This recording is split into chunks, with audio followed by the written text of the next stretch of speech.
unified, nope, sorry, it's not the unified summary I want, it's the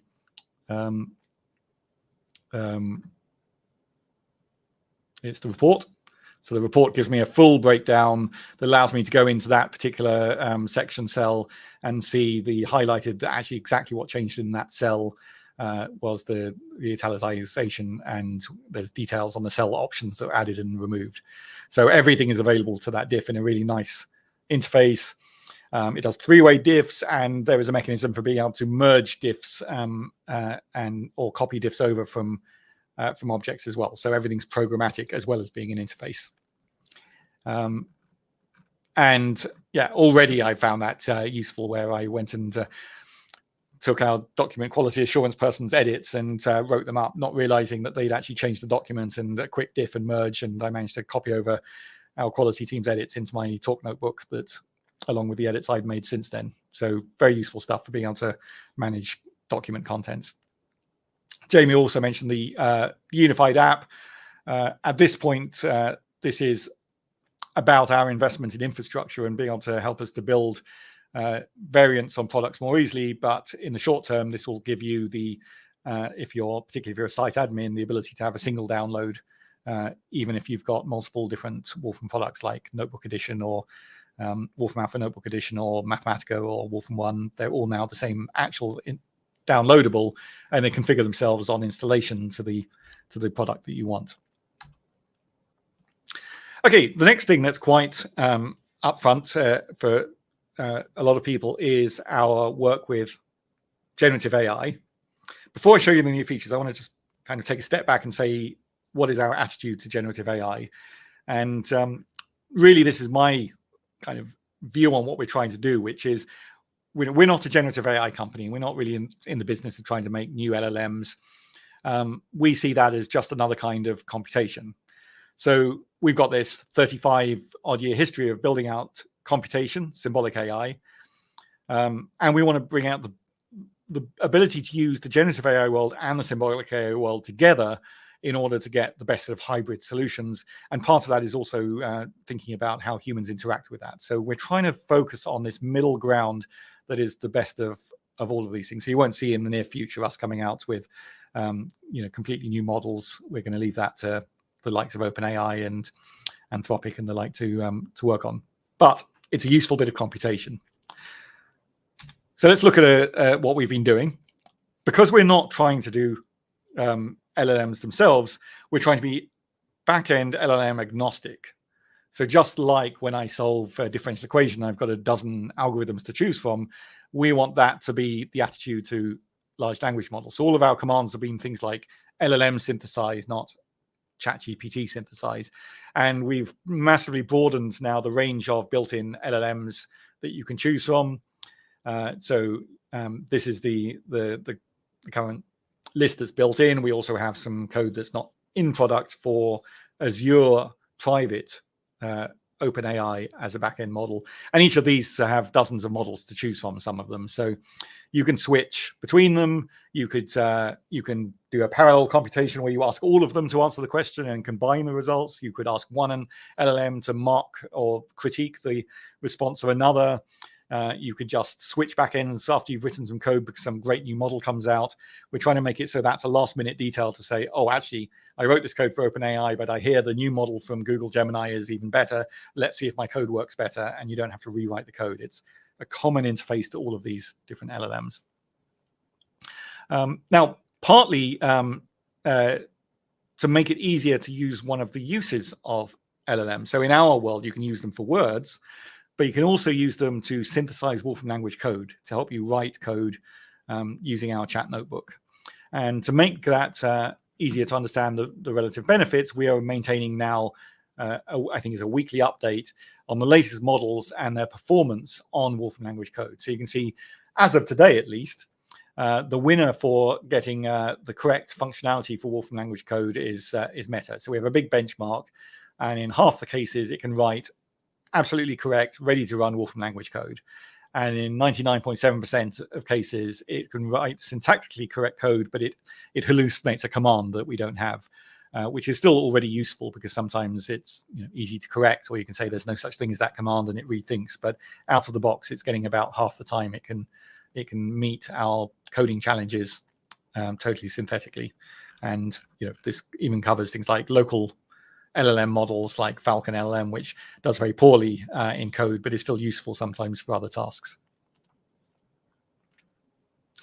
So another infrastructure difference is that we are now also generally supporting multimodal models where the backend accepts them. So some of these models that are provided are text only, but some of them are multimodal, and we now support that in a system agnostic way. So I can ask for a synthesis of some text, and I can give it some prompting and some more prompting and an image, and I'm telling it to use, in this case, OpenAI's GPT-4 Vision Preview, and hopefully it will take all those 3 bits of information into account to say, yes, I appear to be holding up 3 fingers. Now, as well as being seamless between different AI models, we also want this kind of functionality to be seamless between code interfaces and the way that we package things up for humans. So if I switch now to a chat notebook, then let's make this a bit bigger. Then chat notebooks also now support multimodal as well. So I can, try that again. I can get the keystroke right. I can type in what is in this picture and paste the picture into the input, and we'll get the same kind of effect that we had before. So the notebooks, our ability with notebooks to be able to seamlessly handle all kinds of content has made it kind of easy for us to have user interfaces that now can seamlessly mix inputs. I guess I prepared this one before at home, but also making these things join up. Part of our story of joining up LLM world and the computational world is to provide LLMs as a kind of computation, but also to provide computation as a resource for LLMs. And so we have this LLM tool capability that allows you to teach an LLM to ask Wolfram either by writing code or by sending some values to a predefined piece of code for the computational answer, which it then uses within the chat. So I've created a specific persona for this notebook to show that that also joins up with this multimodal world. So I could say, for example, describe what you see.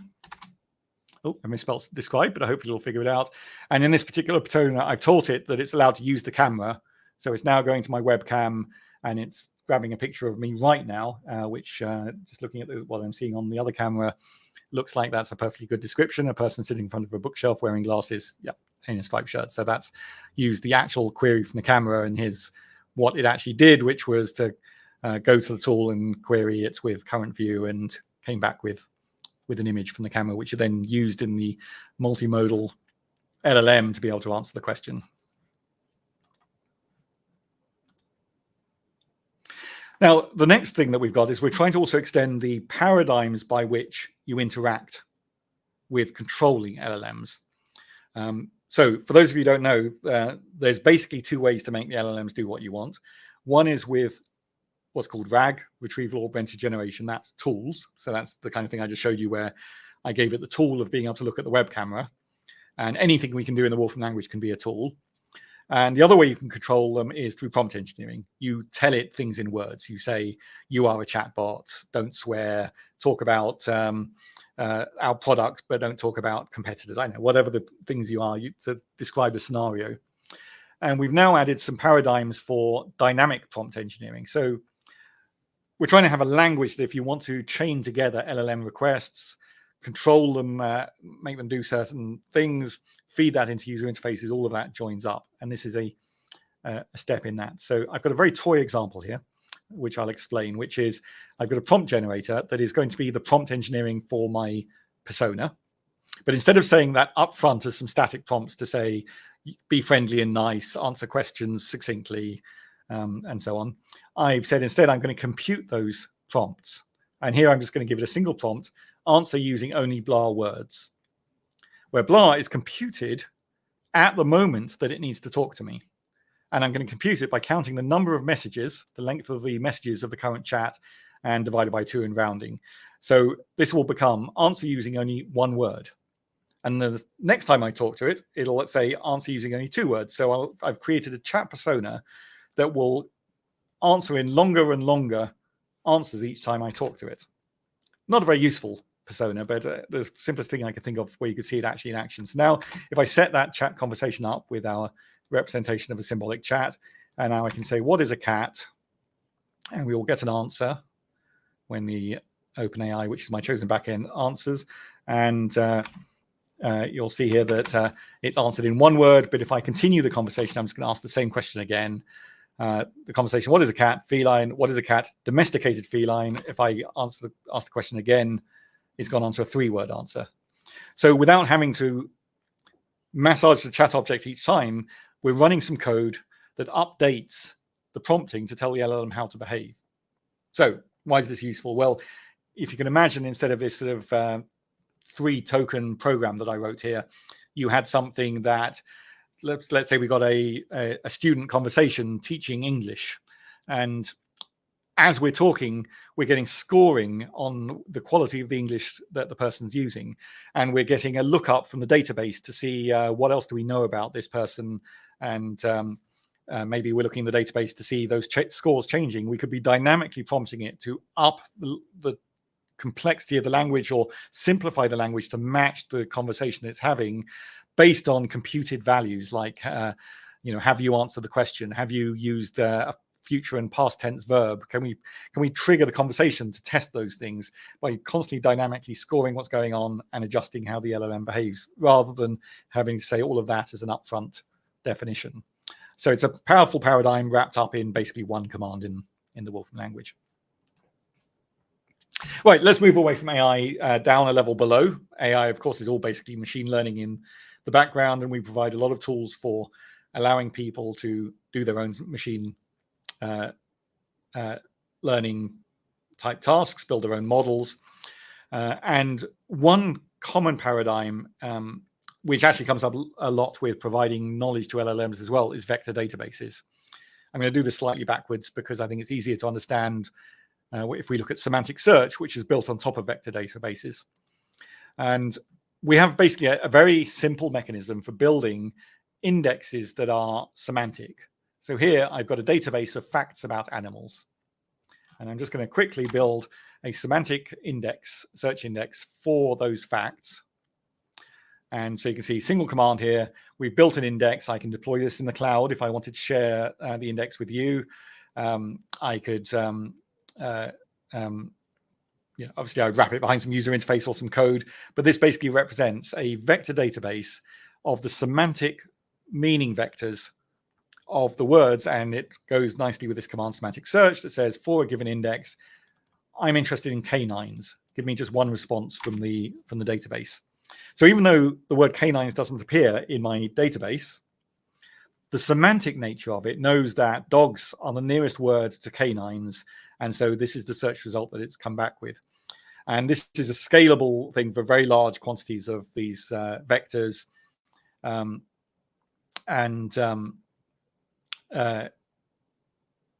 typical thing for that is in kind of knowledge retrieval is you index all your big folder of PDFs that you have to be able to find the right document quickly as search. And then you might use either computational import to do something with it to extract facts, or you might use an LLM on it to interact with the document.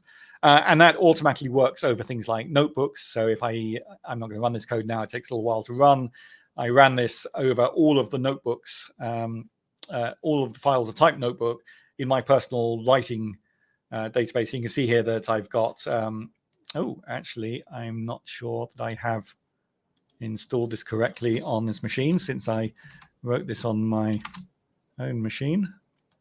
Oh, no, there we go. It just hadn't refreshed in the notebook. So there's an index of 27,000 items from 255 sources. And now I can say, right, let's do a search for anything I've written about bistro meals, find the first one of those things, and open the document. So it's a kind of quick way of saying search and open. And now it's found my blog that I wrote some years ago on unhygienic food. So I don't know if the word bistro appears, but I talk about cafes and restaurants, and I did some analysis here of the food hygiene data set in the UK some time ago. Now, again, we want everything to join up. So if I just switch now quickly to the same thing hidden behind a chat notebook interface, then the idea of having multiple tools starts to become kind of interesting. So I can use that as a semantic search thing to say, find a document about word games. I've already taught this persona that it has the ability to use a tool, and LLMs are a little tricksy sometimes, and it's decided to disobey me. I'm just going to be a bit more explicit here. Have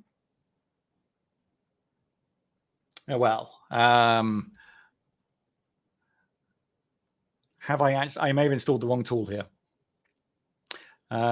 Okay, let's skip that one. I think I installed a version of the tool before I had semantic databases. I put the wrong one on this machine. But what it can do is it can then access the semantic database, find the thing, and then I can say read the documents and give me answers. But I've got the old version of the tool. Sorry for that mistake. So the underlying mechanism, as I said, is a database for vectors. So you can also roll up your sleeves and use that in any way you want.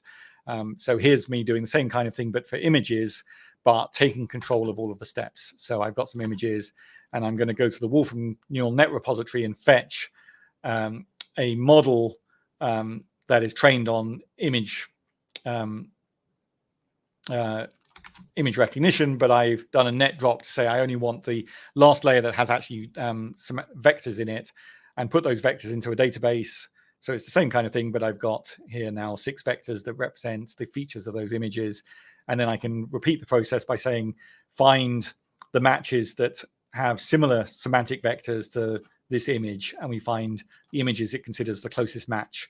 So I had squirrels and monkeys in the data set. I gave it a picture of a monkey, and it found me monkeys.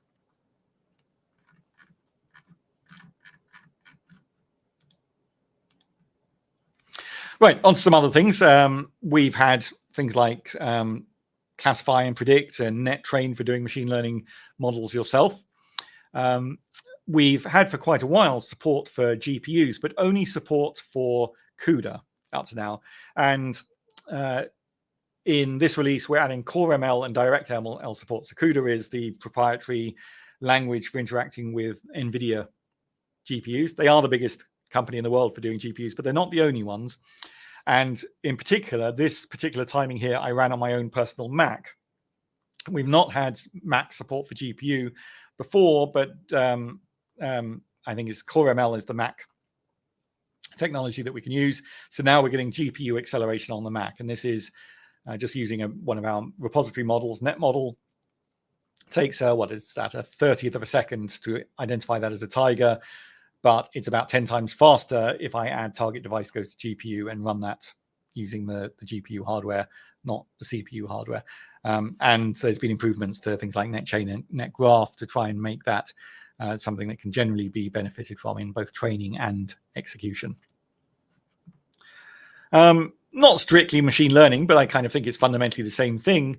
We've had regression for an awful long time, since probably the first version of Mathematica, where I can take data such as these 4 numbers and say, let's fit a linear model to that. And x minus 2 is our best fit model.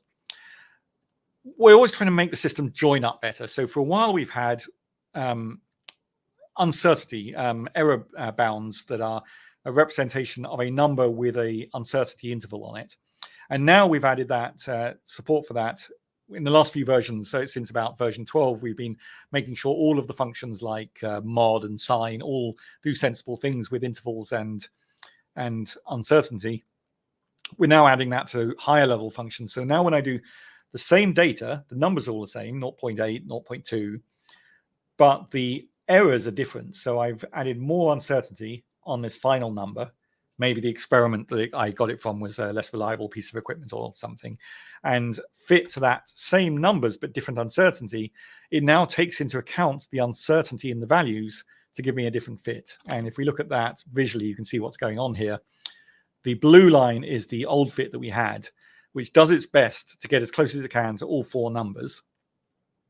But once we tell it that there's a lot of uncertainty in the 4th number, then the orange line is allowed to be a bit more relaxed about being near that fourth number. It wants to make sure it maintains it's within the error bounds if it can, and it's clearly within the uncertainty interval of that number. But now it's on average closer to the other numbers by allowing it to be more relaxed about this one.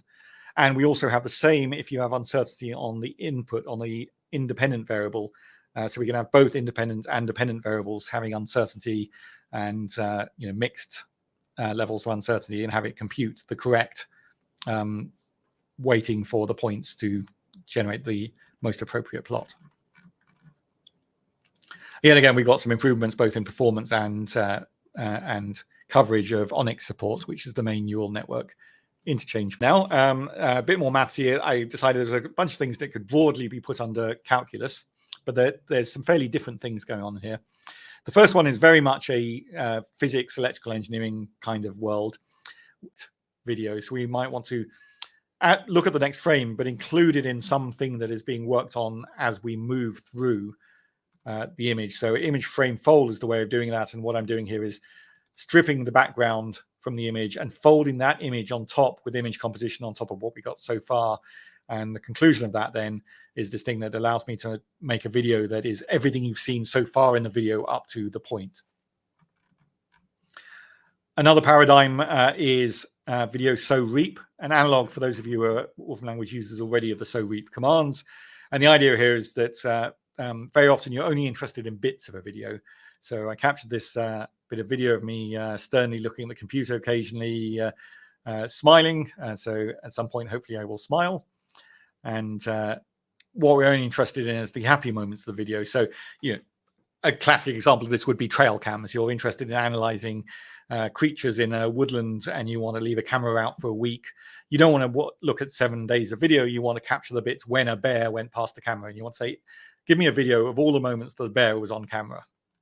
So that's what the basic paradigm that so is dealing with.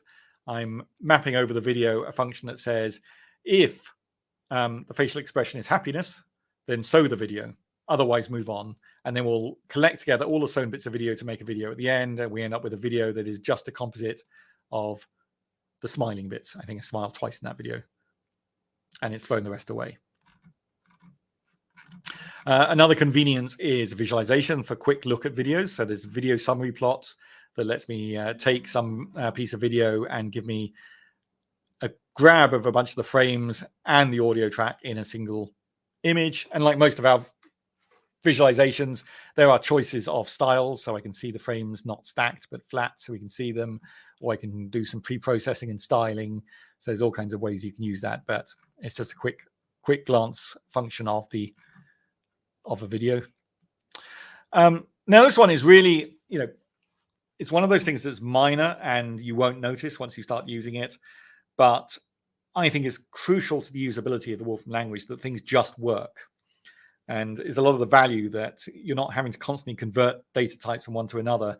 So now in this release, all audio functions will work directly with video. So I could before have taken a video and do an audio extract from that and then do a spectrogram of the audio. But now all of these functions just work when you say, what's the spectrogram of the sound of that video? And there's the spectrogram. Let's do some machine learning recognition. What's going on in that video, or the audio of that video? And these things just work. And this is the beauty of the Wolfram language, because we know that thing represents a video. We know how automatically to convert that into the audio that this needs, so that all of that automation joins things up. So I can give this sound, a streaming sound reference, an audio stream that is currently playing a video, and all of these things just work automatically. So that goes across quite a lot of functions, but you'll just notice that you don't need to do any work now. And the last paradigm, again, just a convenience for constructing video, but a lot of people use the manipulate command for making interfaces to play with content. So here I've attached a slider to some value in a pie chart. So we've now got an analog command, manipulate video, that takes all the same syntax as manipulate, but makes a video as if you were playing with that. Oh, I haven't actually run that. Let's just, since I switched machines. So if I just build that video now, another little feature here, you get to see all of the video processing commands give you a thumbnail so you can see the progress and what's going on in those videos.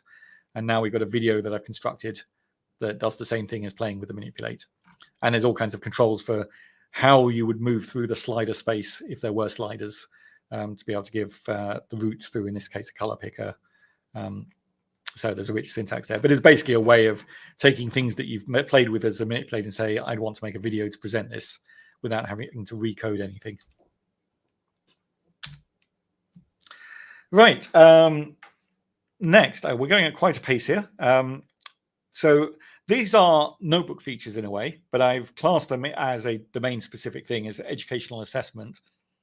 So obviously there's the whole world of education as an industry, universities and schools, where this is central, but this could also be potentially for things like publications where you want to check your understanding in an ebook, and it can be for things like sort of more industrial corporate training type contexts. And it can also actually be sort of subverted to just information gathering. It's an interface that we have various representations for questions and answers and scoring. Now, one to point out is that we now have a platform that brings together a particular workflow for that.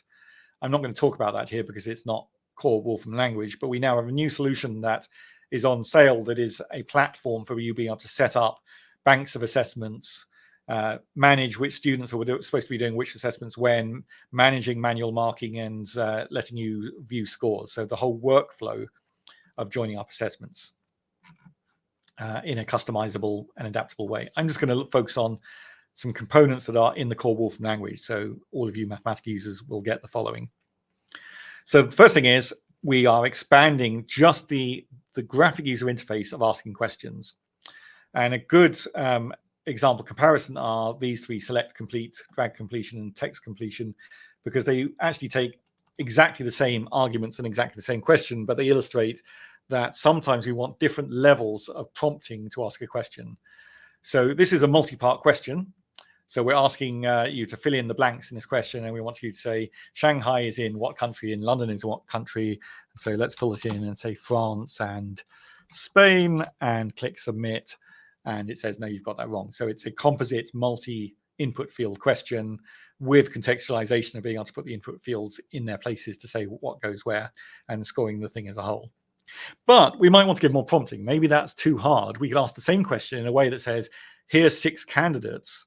And we've now got a GUI where I can drag the candidates into the fields and then get the question scored.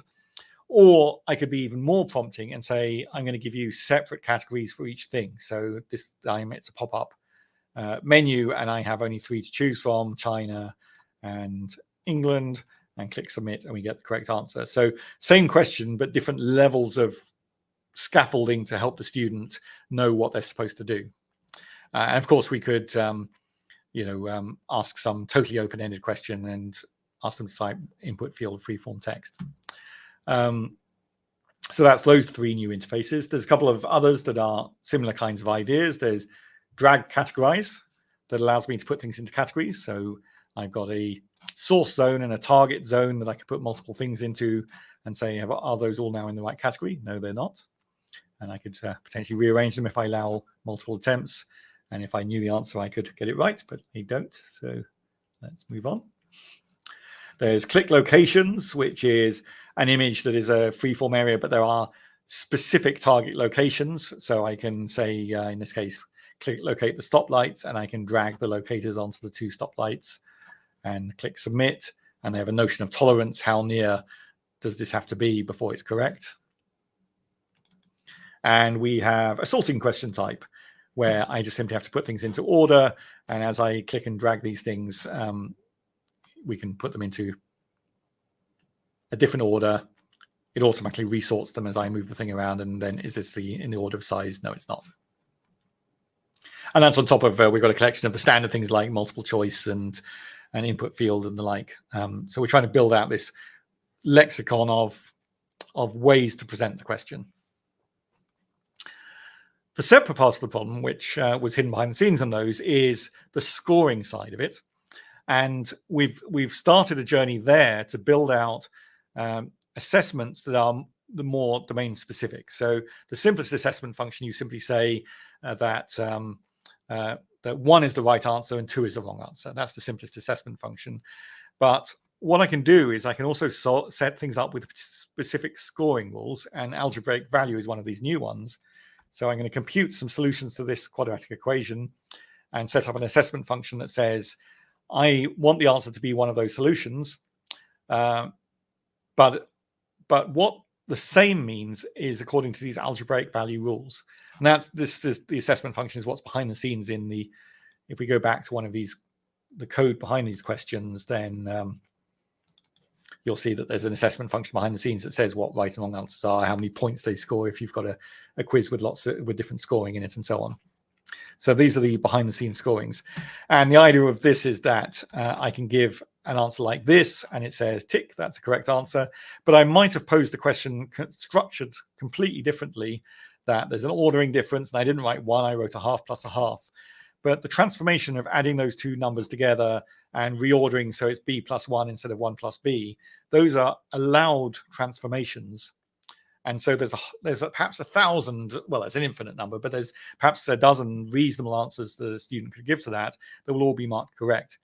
But if I cheat and I try and do some transformation that's not allowed by saying, actually, I'm going to put in some Wolfram language code that says, actually work out the solution for me, and take the first solution, it says, no, that's not an acceptable set of transformations, even though this thing might actually compute to an acceptable answer.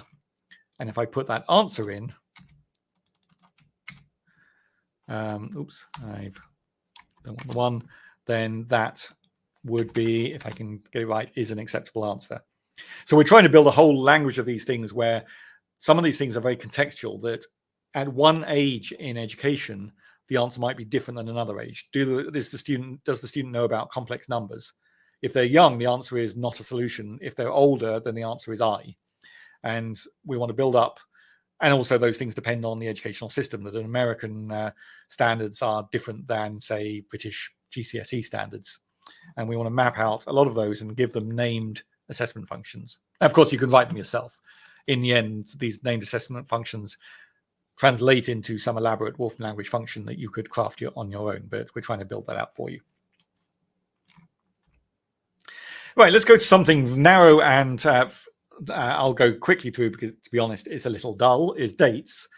Dates are sometimes very important to get right. If you're doing financial calculations, knowing what a month on from January the 29th is kind of important to understand whether there is a February the 29th this year or not. Those kinds of details really matter, but nobody really wants to get involved in writing these things. So we have a big date framework, and there's still things we're doing on that. So the first is a simple convenience, which is conformity. So here I've got two dates that are the same, but they have different granularity. So here I mean the day of, not specifically midnight on that day. And here I mean the minute of. I've got a time object, which is abstractly any day of the year, future and past, but time-wise now. We've got a Jewish calendar and an Islamic calendar reference, and there's all kinds of different calendar systems and date conventions. Conform dates will simply put them into a common date system so that they are immediately computable or can be presented the same way. We've now extended most of the standard statistics functionalities to be able to work with dates directly. So if I do the median of those dates, again, it's one of those just works type problems that you could go through all of those and convert them into, say, absolute time in seconds since 1900, and then work with those numbers and then compute that back to a date. But just having things like median just work on dates is much more convenient.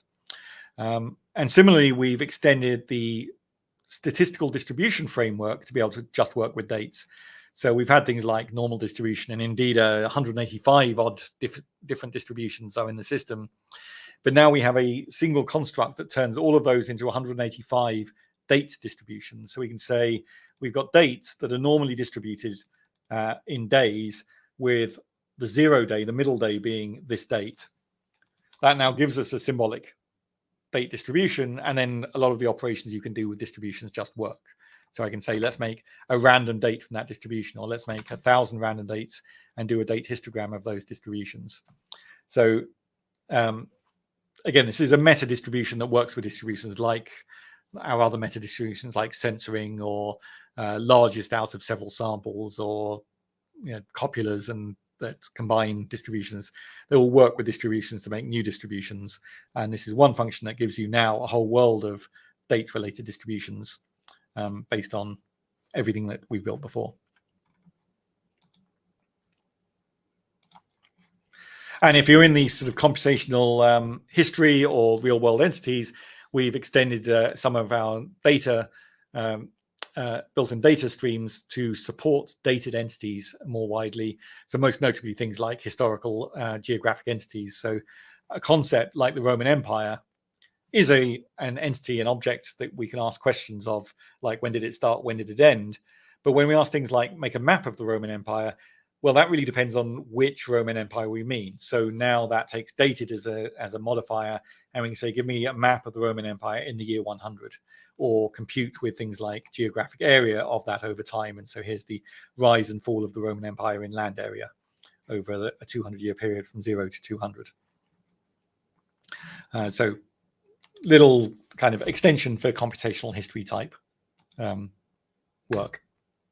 Another very specialist domain, astronomical. We've got a couple of things that we've been adding a lot of astronomy work in the last 3 or 4 releases. So a couple of extras here. We now handle astro axes correctly. So if I ask for some visualization, these axes are now correctly drawn in the various planes of reference of the astronomical system. And why that turns out to be complicated is that we support all kinds of astro projections. So here I'm using the mole-wide projection system, and you can see things like the grid lines and the axes suddenly become exotically differently shaped because of that map projection. So making sure that the axes, that the main axes you could choose from are available, you can turn them off individually, you can color them and have them drawn correctly depending on the projection is a reasonably computational piece of work. There's also another minor computational feature, which is astro rise set, which is when will the moon rise from a given location at a given time. And this works for all astronomical bodies. So when will Jupiter rise from a certain location at a certain time? And of course, times are complicated because do I mean the time now or the time there, taking into account the speed of light and the calendar system. So there's quite a lot of details, but those are all taken care of. And these things, it turns out, again, are slightly more complicated than you might imagine from the outside.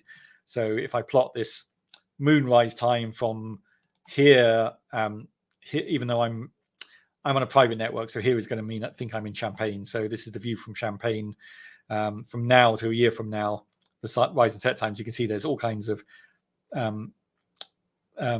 periodicities going on that combine to make that kind of a non-trivial calculation, even before you take into account speed of light and where you are in the world. Right, and another domain that is emerging for us, and there's some major new work here, is biomolecules. So we've had biosequence representation for a few versions and all kinds of interesting calculations. So I can make up some random, let's add a little bit of randomness to this, add a SPS to the end of this peptide sequence, and we've been able to do computations on that. But this is a sequence. This is one thing after another. And there are things you can work out about that, but these enzyme type sequences, they fold into elaborate 3-dimensional shapes. So we now have a new biomolecule construct. And if I ask for a known sequence, it'll go to a database and fetch out experimentally verified 3-dimensional geometry. But here, because I'm giving it a random made up sequence, we've built into biomolecule a enzyme folding optimization algorithm that tries to predict how that thing would fold into 3-dimensional space according to the energy minimization or whatever the other characteristics that describe folding. So it's a standard algorithm. It's not a match for these supercomputers that are trying to do these kind of folding exercises super accurate and at scale, but it allows you to take a random sequence and get a reasonable first estimate of the fold of that. And that then brings new computations we can bring to bear on that. There's various properties we could ask of that, of the coordinates of these things. For example, I can get the sequences of individual fold sequences as the atomic symbols.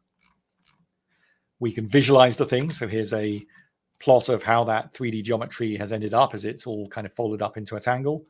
We can find other kinds of calculated visualizations like rather than showing me the paths, show me the surface that would be accessible to a solvent.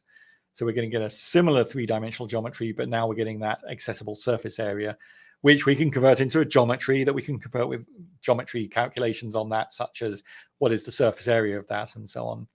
And we can also convert between other representations. So here is the stick and ball atom representation using our molecule plot 3D, our molecule representation for the actual atomic structure of that atom by atom rather than peptide by peptide. And again, that has with it its own calculations that we can do on it. So quite a lot of really powerful bio sequencing type calculations now starting to join up to make quite a lot of stuff computable alongside all of the optimization and calculus and things that we've done in the language.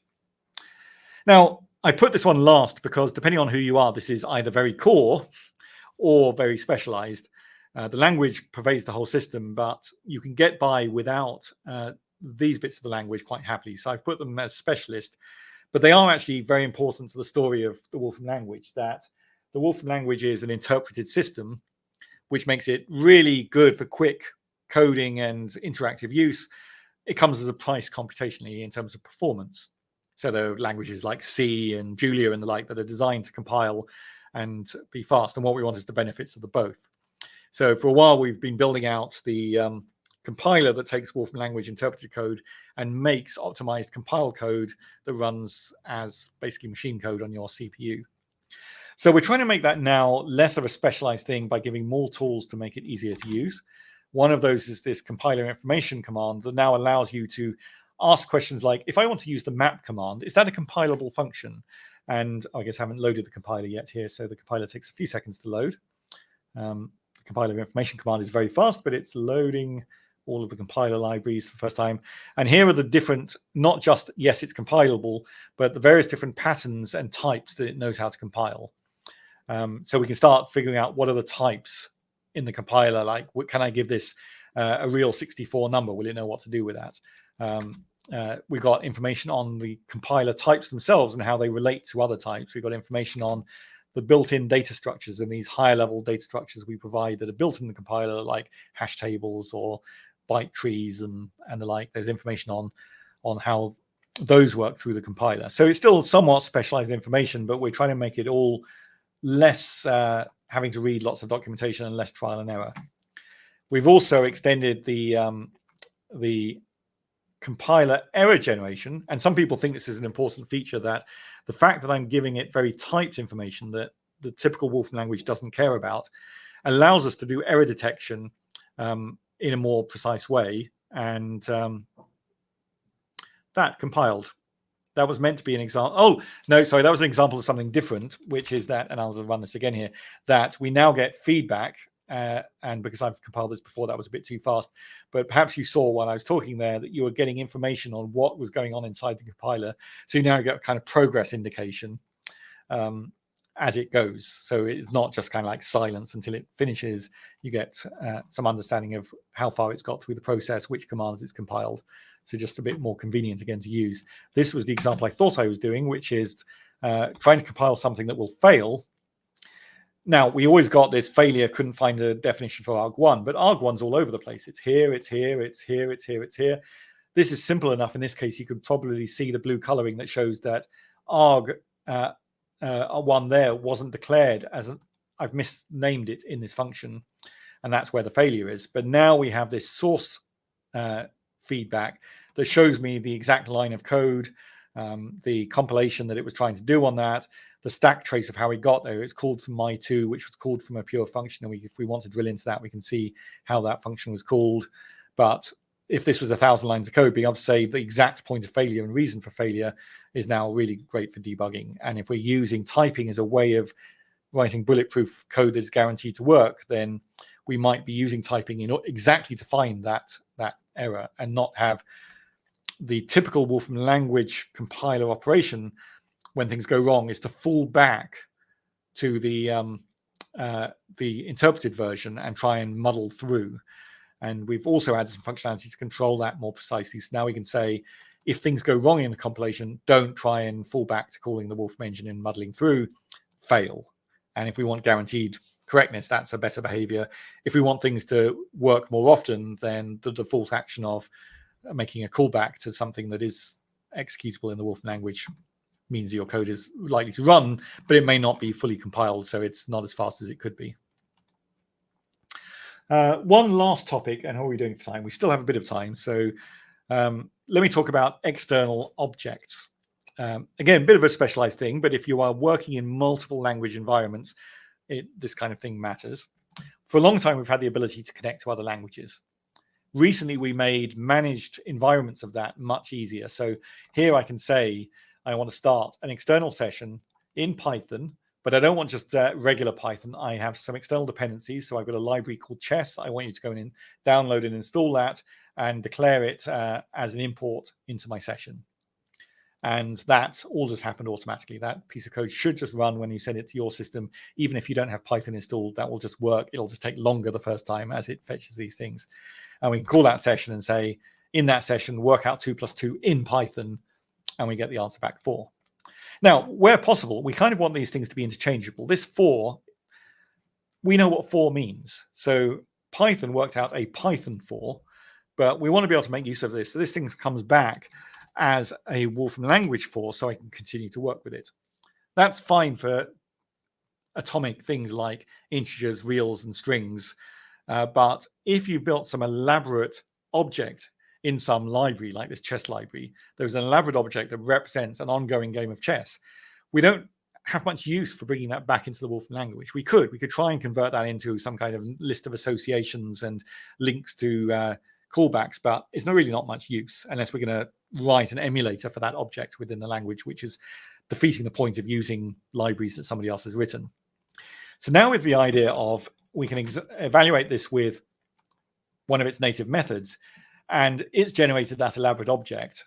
But what we've got back is an object that allows us to talk about that object in the Python half of the world without importing it. So it's got various information like whether it's got methods and classes, and we can talk about that thing and automate the process of calling Python to do it. So I could ask it some properties. That thing has a method called full move number. We're on the first move of a game. It has methods like a transformational method that says push a piece to E4. And now if I run that full move number, I ended up. Sorry, this is a different object now that represents the transformed object that represents the previous object. I think we can call specific methods on it that will convert back to things we recognize, like plot that board. And there is the board that we created with the transformed piece. Maybe I'm actually still on move number 1 because I haven't terminated the move. So being able to work with more complex external libraries in a way that is controllable much more fully from within the Wolfram language makes these external libraries actually just much more interchangeably useful before you have to say, I'm just going to have to switch back to Python, write a wrapper, and call that wrapper library from within Wolfram language. And this is, at the moment, there's only a couple of languages we support for external evaluation, but this is a new paradigm we're trying to roll out across other external languages that we can talk about. There's a few incremental language improvements. I'll just mention them in passing. Some of these all and any type functions, which are efficient list testing, that we're just filling out that space, and operator forms are being added. But I'm out of time, so I'm going to wrap here and see if there are any questions. So that's been quite rushed because there's a lot here. It's across all fields. So what we've seen here is audio and video and geometry and calculus and dates and biology and astronomy and programming and some other things that were in that list. There's perhaps the most interesting or exciting are the generative AI and machine learning because they're buzz topics at the moment, but really they're just more bits of computation in our world.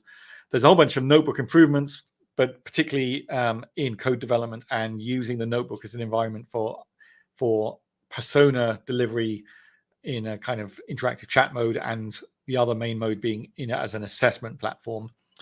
And a lot of joining up to make sure things just work, which, in the end are the things that drive you mad in complex systems, when you have to dig down the document and say, oh, sorry, you have to convert this integer to a real for this function to work. We're trying to make those things just work whenever possible. And you've seen quite a bit of that here in this release. So I hope that's been interesting. It's always a pleasure to show off new features. I'm just going to try and get here now the chat and see what questions. I know we've got people on the chat who may have answered some of them as we've gone here. So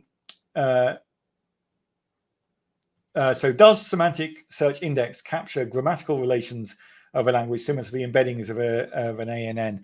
Yeah, so basically what that does, semantic search is doing a kind of automated version of what I did by hand here, which is that there is a process by which a kind of semantic neural net that's been trained on real world data is chosen automatically and applied to that. And I believe there are some details for semantic search where I can override that and say, no, I want to use a model that's been trained on medical data because that's my context. And it's trying to capture that whole sentence relationship. And you'll notice that when I ran this here and when I ran it here, that the number of sources doesn't match the number of elements. So it's doing, some of my writing notebooks might be 30 pages long, and they're broken down effectively into paragraph type chunks. So out of the 255 notebooks it indexed, it found 27,000 chunks of data. So you're not trying to sum up the whole document in one go. If you've got a document that talks about one topic at the beginning and another topic at the end, both will end up with an index match that will be found in the search. Okay, so so the documentation says an external account is needed for processing to be offloaded onto another service. There's several ways we could do this. One is the kind of the super automatic way, which we've built in, which is, I forget the syntax, but I think all I need to do is do cloud deploy of that answer 26, which was my index that I created, and that will copy the index into the cloud. And then I can do semantic search of, and instead of giving an index object, I can give the cloud object. And by default here, it's going to be private to me, so I have to be signed in. So for this feature to work, you need a cloud account. We do have free cloud accounts that you can use, but they have a limitation that the deployments delete after a month from the free accounts. We are moving over, I think this year we started moving over to all new licenses, and new site licenses are getting cloud accounts as part of their subscription automatically. So if you have any kind of subscription going forward, there's maybe some of you on a legacy that hasn't quite renewed, but going forward, anyone who's on an active subscription gets a cloud account that doesn't auto delete. And then the other thing you can do is you can use things like the Wolfram engine and the Wolfram web engine tools to set up a service on your own servers that basically wraps this in an API function, and that will let it be callable from elsewhere. So this isn't too much of a barrier, but yes, if you don't have any kind of subscription and you want it to work out of the box, then you need to create a free account that will at least give you temporary ways of deploying these things. If they're deployed by somebody else and their permissions have been set to public or to allow your login to use them, then you'll be able to use them just by if they're public, you'll be able to use them without having to have any kind of account. And if they are limited to, if you've been named as a named user, you need to have a cloud account, but it doesn't need to have any kind of active subscription. You just need to have a Wolfram ID. So quite a few corner cases to that. Let's look at the next question. So can educational features be exported or accessed via browser on machines, smartphones that do not have Wolfram software installed? So again, several answers that. The question object that I showed there, if you use cloud notebooks, so you're running them in the Wolfram cloud, then you can access them through a browser without having to have any Wolfram software. So that would be, you would as a deployer would need a Wolfram account, but the user would not need to, that you could set them as public accessible things. The Wolfram e-learning platform also provides a mechanism that implements some of those things directly in JavaScript, HTML. So it has a means of deployment that is pure web technologies. Not all of these things supported. That's an emerging platform. And then there are things you can do, for example, using Wolfram Web Engine, Wolfram Application Server to deploy APIs that use things like the well, all of the functionality, but probably not the interface parts if you're using them as API functions, but things like the scoring function, whose name I've suddenly gone blank on, the assessment function. The assessment function you could put on an API and serve off your own servers, and then have your own apps or your own HTML, JavaScript, React type front ends on it. So we've got everything's componentizable, but out of the box, the things I'm showing need some Wolfram technology. All of these things I've talked about, the actual developers who built them are coming over in the next few weeks and doing more than the one-liner. You'll get some real behind-the-scenes depth on some of these functions, but there's so many that I've had to dot through them very fast here today. So operations on regions, there aren't, I believe, any new operations on regions. I think there were a couple of efficiency improvements in some, but the main thing is that you can operate on these colored regions, and the computational features will ignore the coloring, but will preserve it through if you're splitting out a region. So I don't think there are any new region computations other than this ability to declare regions in a symbolically polar way. Will Wolfram interact with compiled languages like Go and C? Yes, so there are some very rich mechanisms, particularly for C, for being able to link into external DLLs, external libraries. We have things like C++ native types that you can use to pass data backwards and forwards. The compiler functionality can do that within the compiler as well, so you can compile Wolfram language code so that it then interacts directly with CDLLs. We don't have anything out of the box at the moment for Go, so your route for Go is likely to be to write a kind of C wrapper or C++ wrapper around Go to kind of bridge the layer. I know there is some code buried if you examine the internal functionality of semantic import is actually partially implemented in Go. So there are some tools if you look through the definitions behind the scenes on semantic import for calling Go, but I'm not sure it's a template I would recommend you go to. So C++ and C, yes, really well covered. Go, not so much.